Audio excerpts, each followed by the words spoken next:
Inilah dia yang kita duk cari-cari. So, Assalamualaikum geng.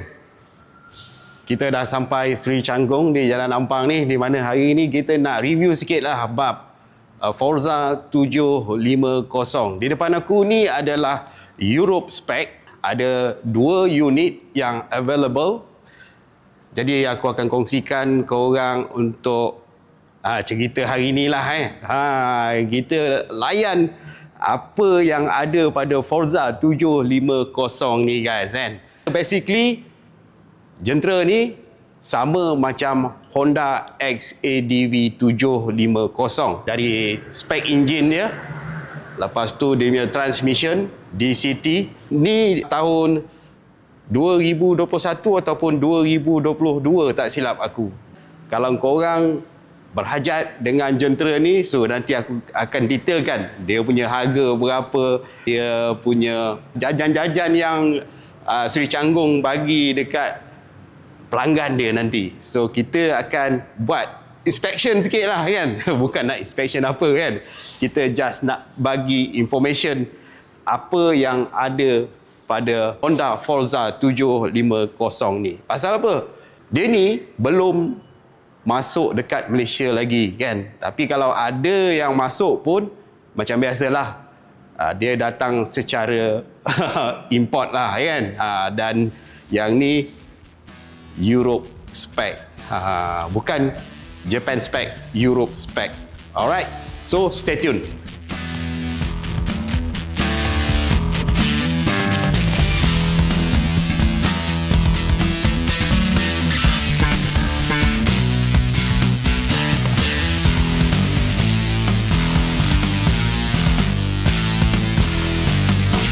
Okay guys, jom kita duduk dekat atas dia kejap guys. Okay. Seat dia comfort kan. Lembut. Sorry, aku nak buat pembetulan sedikit Dia punya TFT meter ni sama macam V2. Sebiji V2. Okay, kita try start dia nak geng. Alright. Dah on.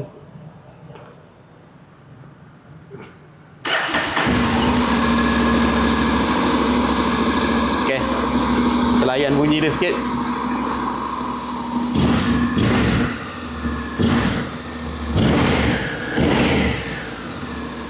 Syahdu.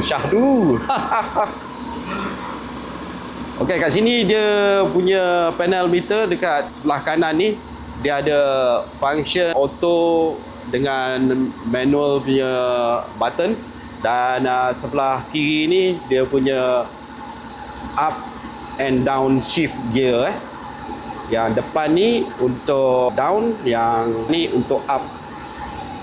So kat sini kita boleh select sama ada kita nak guna secara manual ataupun secara auto. Itu yang bestnya Honda XADV dan Honda Forza ni, DCT kan. Itu yang shocknya.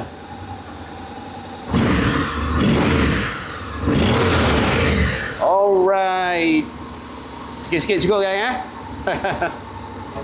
Rasanya kan ramai yang mengidamkan jentera ni, betul tak? Tapi sebelum tu kita nak lihat sedikit info spesifikasi Honda Forza 750 ni sedikit. Dia datangkan dengan enjin 2 silinder selari 745cc SOHC 8 injap penyujukan cecair. Kuasa maksimum 58.6 horsepower pada 6,750 rpm dan torque maksimum 69 Nm pada 4,750 rpm. Transmisi dia, seperti yang korang tahu, dual clutch transmission DCT 6 kelajuan. Ia didatangkan dengan 3 mod tunggangan, standard, sport dan rain. Dan lagi satu yang istimewanya, dia ada manual user yang boleh laras untuk mod tunggangan ni. Sistem kawalan dan ciri-ciri elektronik: throttle by wire, Honda Selectable Torque Control HSTC, dan ABS dui saluran. Tangki bahan api 13.2 liter. Dan sedikit informasi berkenaan dengan penggunaan bahan api. Secara standard penggunaan bahan api 100 km bersamaan dengan 3.6 liter ataupun 28 km per liter. Ini adalah anggaran. Tinggi tempat duduk dia guys 790 mm dan berat basah dia 235 hingga 236 kilogram. Ciri-ciri tambahan lain, lampu LED penuh DRL, skrin TFT 5 inci dengan sambungan telefon pintar Honda RoadSync, sistem komunikasi pintar, kunci pintar Smart Key dan soket USB-C. Kalau kita tengok swing arm dia ni dengan exhaust dia ni, dia punya muffler ni kan, memang sebiji XCDV lah, okay? Memang tak banyak perbezaan pun kan. Mungkin size tyre dia sama, dia punya kaliper brake sama. Cumanya yang membezakan ni dari segi reka bentuk dia je kan, reka bentuk je.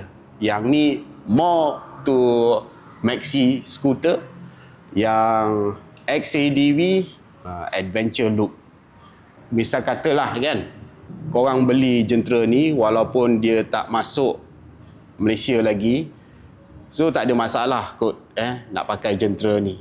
In term of dia punya engine part, aksesoris lah yang basic ni kan, tak ada masalah. Cumanya yang akan menjadi isu ialah dia punya cover set ni je lah kan. Mungkin nak kena order daripada luar kan. Kalau untuk ready stock tu memang tak ada lah kan, belum masuk lagi kat Malaysia ni kan. Kita cerita sikit bab tayar dia geng. Roda hadapan dia 17 inci, saiz tayar 12070, saiz 17. Dan belakang 15 inci, saiz tayar 16060, R15.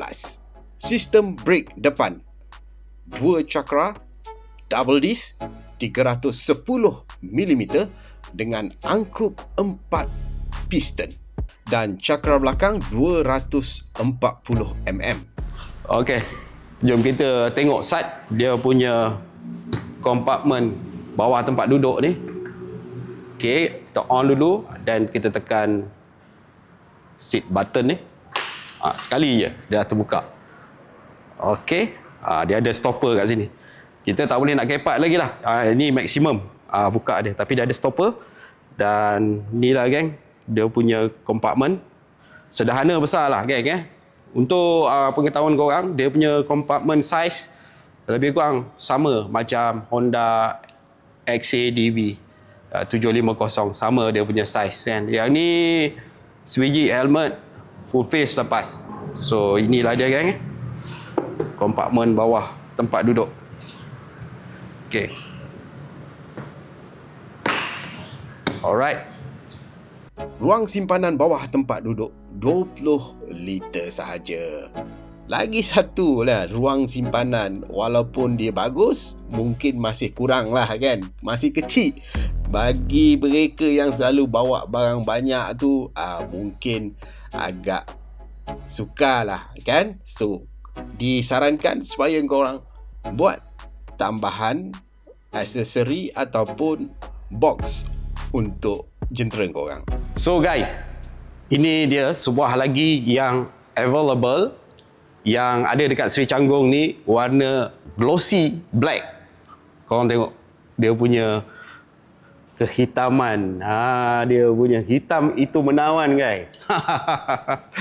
So ada 2 unit dan yang tadi tu untuk pengetahuan korang, harga dia lebih kurang dalam 80,000 dan yang ni harga dia lebih 2,000, 82,000 kan. Sama ada dia punya tahun dia baru ataupun dia punya mileage dia lagi rendah daripada yang warna navy blue tadi tu kan. Navy blue tu dia punya mileage baru 9,000 mile. Yang ni mungkin rendah ya. Tapi yang ni aku tak boleh nak on pasal mungkin dia punya kunci tak ada kat sini.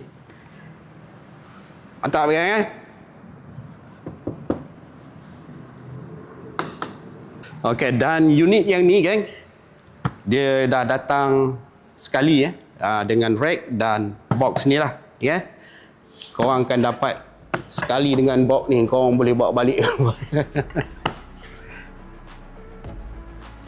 Exhaust standard lagi kan.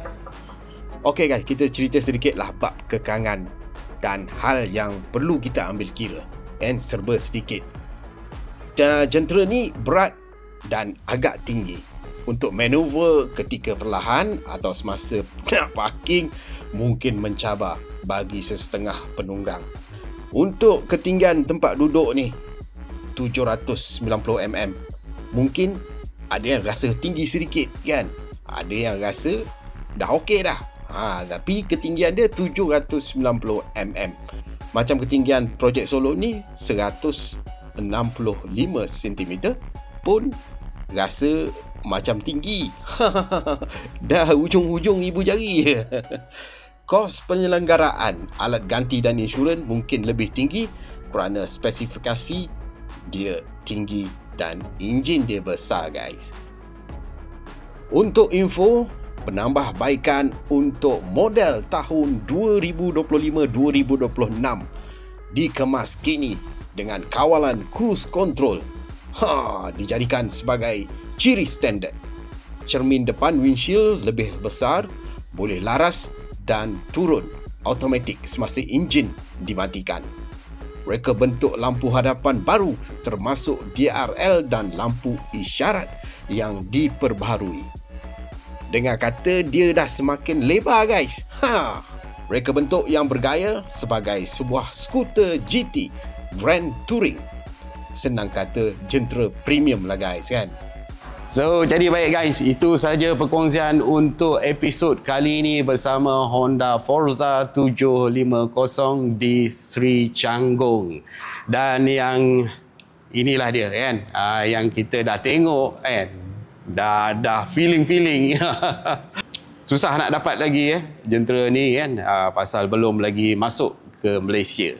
Yang ni versi import daripada Europe, full spec. So yang berhajat untuk dapatkan unit ni, misal kata ada lagi rezeki korang boleh tengok dekat di description nombor contact person Sri Canggung. So jadi baik, itu saja perkongsian. Semoga korang enjoy dengan video kali ini, dan kawan-kawan yang baru masuk, selamat datang dan terima kasih kerana menonton, dan korang jangan lupa tekan subscribe untuk dapatkan notifikasi video-video terkini projek Solo. Dan kita jumpa lagi guys. Assalamualaikum. Bye-bye.